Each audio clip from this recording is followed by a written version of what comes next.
কেন কেন এসেছো তোমরা আমাকে ঘৃণা করতে? না, ভালোবাসতে। ভালোবাসতে? হ্যাঁ, আমরা সবাই তোকে অনেক ভালোবাসি। ভালোবাসা? অভিষেক!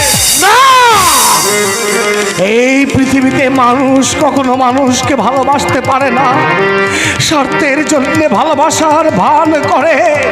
এই পুরুষ ভালোবাসে নারীর যৌবন পুষ্ট দেহটাকে, আর নারী ভালোবাসে পুরুষের অর্থ যশ প্রভাব প্রতিপত্তি। স্বার্থের জন্য মানুষ মানুষকে স্বর্গের দেবতা বানায়, আবার স্বার্থ ফুরিয়ে গেলে টেনে নরকে নামায়।